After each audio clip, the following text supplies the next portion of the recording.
et un silence plus pesant que le premier s'abattit sur eux. Ce fut Ménèche, cette fois, qui reprit comme oppressé. Mais alors pourquoi m'avoir tant fait rêver, tant fait souffrir surtout? Par bonté pour toi. Il partit d'un air sarcastique. Oui, bien sûr, par charité. Oui, par charité. Tu es un enfant, Ménèche. Un enfant qui ne sait rien. Car enfin je suis marié. Et si bon, si aveugle que soit Acli, les autres lui auraient donné des idées et t'auraient tué. Je ne suis plus un enfant. Il ne l'aurait jamais su. Comme tu te connais mal, Ménèche. Ton mal se serait attisé à mesure que tu aurais essayé d'en guérir. Et tu nous aurais trahis. Je n'en aurais pas guéri. J'espère bien. Moi non plus d'ailleurs. C'est aussi pourquoi j'ai tâché d'être indifférente, car enfin, égoïste Ménèche, tu n'as pas pensé à moi? Non, seulement tous les jours et toutes les nuits. Tu sais bien que ce n'est pas ce que je veux dire. Tu n'as pas pensé quel calvaire c'était de subir chaque soir les propos d'Ekli, ses moustaches taillées, sa chéchia de laine. En dehors, je savais très bien que tu regardais le ciel en pensant à moi. Si je t'avais écouté une seule fois, quel supplice aurait été ma vie ensuite? Mais c'est maintenant que tu me dis cela. Chaque fois que Benito aboyait dans la nuit, c'était comme s'il m'arrachait la peau. Je pensais que tu étais à côté de moi, que tu m'appelais, que je ne pouvais pas te répondre. Et dans le même temps, je devais sourire à Acli. Tu te rappelles le soir des fiançailles de Skora? Tais-toi. Le jour que la pluie nous a surpris à Tada Oumlil? Tais-toi, puisque c'est passé. Et le jour de la fête de Kau? De tout cela, bien sûr, je n'ai rien oublié. Mais te rappelles-tu le jour où nous avons traversé tous les deux la rivière? Pourquoi est-ce que des jours mauvais, tu te souviens? Pour une fois, Ménage, sois heureux. Et la fluxion de poitrine que j'ai attrapée ce soir-là, te rappelles-tu que tu n'es même pas venu me voir quand j'étais malade? Tais-toi, Ménage, je te prie, que c'est Asie qui m'a soigné, et que du lit où j'étais couché à cause de toi, je t'entendais rire à haute voix dans la cour. Eh bien oui, je me rappelle, mais il faut que tu te dises aussi ce que tu ne sais pas. Car tu ne sais pas que durant plusieurs nuits, quand tu étais malade, j'ai gardé les yeux ouverts dans l'obscurité, épiant le moindre bruit qui venait de chez toi. Toutes les nuits que tu as passées à souffrir, je les ai veillées avec, à mes côtés, le ronflement d'Acli. Si continu, si exaspérant qu'un jour j'ai crié dans la nuit comme une possédée. J'ai visité Sidi Youssef et Chivou. J'ai imploré de ta guérison. Moi qui n'attends rien des saints, j'ai envoyé des offrandes à tous ceux que je connaissais. J'ai pleuré sur tes souffrances, moi qui ignorais les larmes. J'aurais mendié pour toi.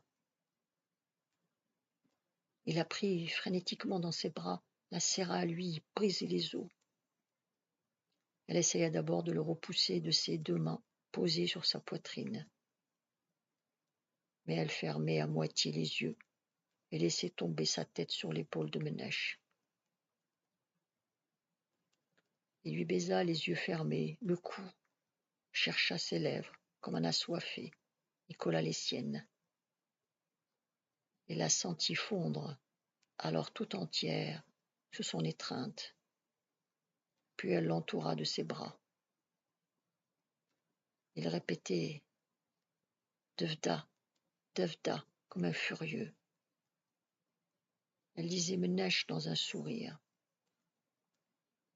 Tous les deux fondirent en larmes, qui se mêlèrent et vinrent mouiller leurs lèvres dans ce seul et peut-être dernier baiser. À Orir, à Tasga, dans tous les villages, toutes les tribus de la montagne, cela n'allait décidément pas mieux.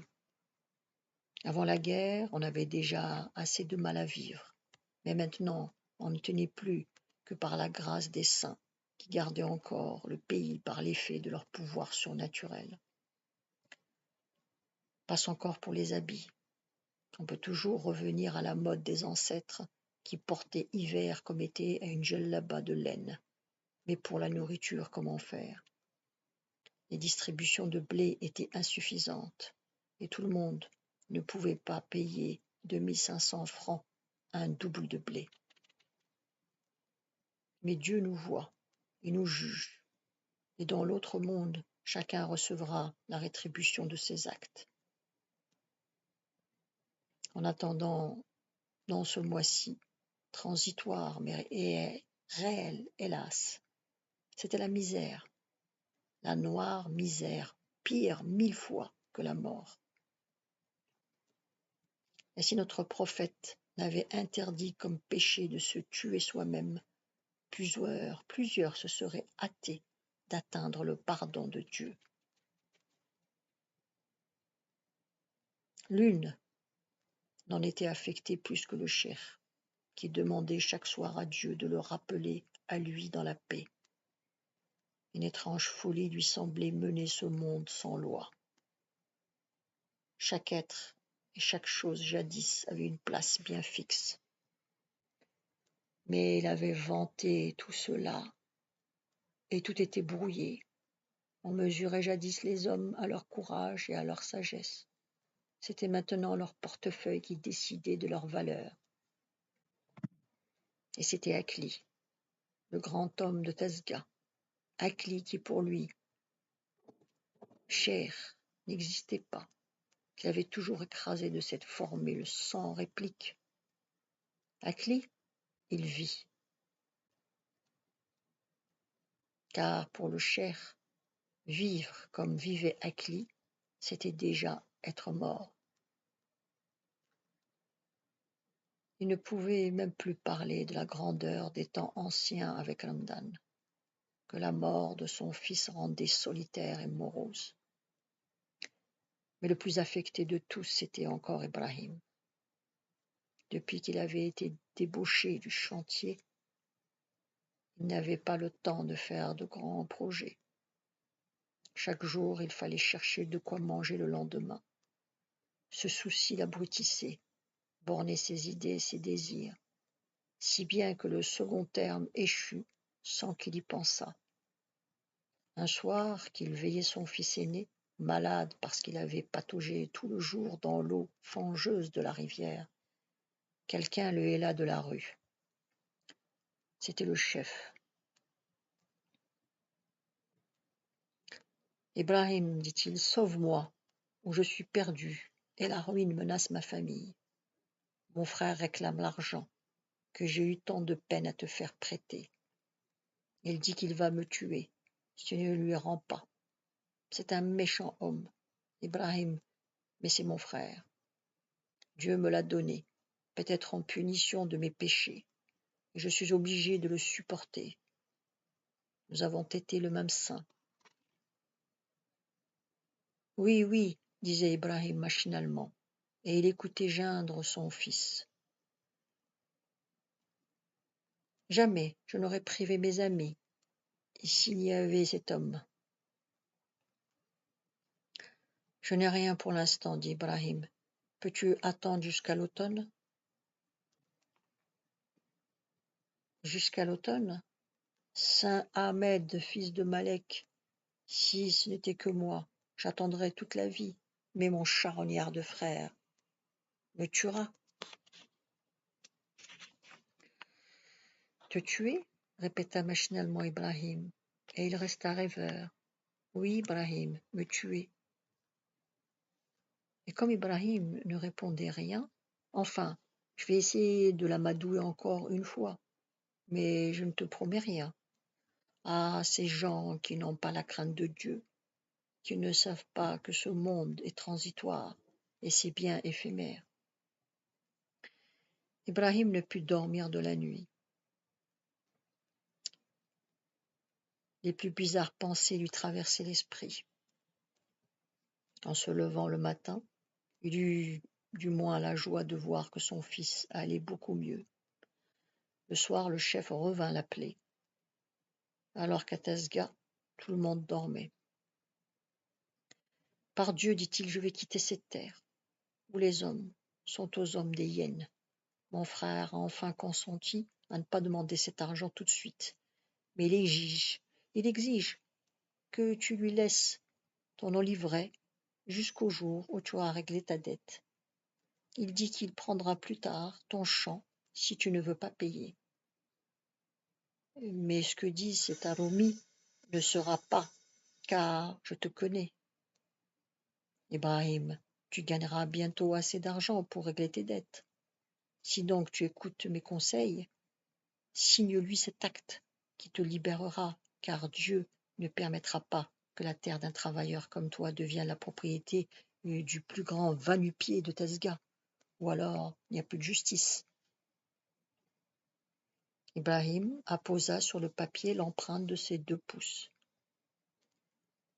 Le chef partit en se lissant plusieurs fois les moustaches. Le soir, Ibrahim dit seulement « Mère, tu n'iras plus à Alma. Si par hasard tu y vois le chef ou quelqu'un de sa famille, passe et ne dis rien. Et toi aussi, ajouta-t-il dans la direction de Skoura. Il faut empêcher les enfants d'y aller. » La vieille Titem se serra un peu plus dans sa grosse rude robe de laine. Elle s'y ratatina, devint toute petite. Les coins de ses lèvres entrèrent un peu plus dans sa bouche sans dents. Elle ne disait rien d'ordinaire, qu'on s'en fît apporter une nouvelle, bonne ou mauvaise. Depuis longtemps, du reste, il n'en annonçait que des mauvaises. Elle fut intarissable ce soir-là. Elle rappela une à une, et comme si elles étaient d'hier, toutes les campagnes d'olives qu'elle avait faites avec son mari et les ouvrières quand Ibrahim était encore tout petit. Elle parlait de chaque olivier en particulier, comme elle parlait de Melha ou de Keltouma, ou d'une autre de ces vieilles qui avait été jeune avec elle. Elle connaissait chaque buisson, chaque arbre, celui du pré des chênes, dont une ouvrière mettait tout un jour à ramasser les olives, jusqu'au jour où elle-même, Titem, lasse de n'en avoir ramassé qu'un tiers, en une matinée s'était écriée « Fille, les olives de cet arbre ne veulent pas finir. » L'année suivante, ce fut fini. La neige, le vent, les vers réduisent l'olivier de plus de la moitié, car Titem lui avait jeté le mauvais œil. La suite demain. Vous pouvez vous abonner.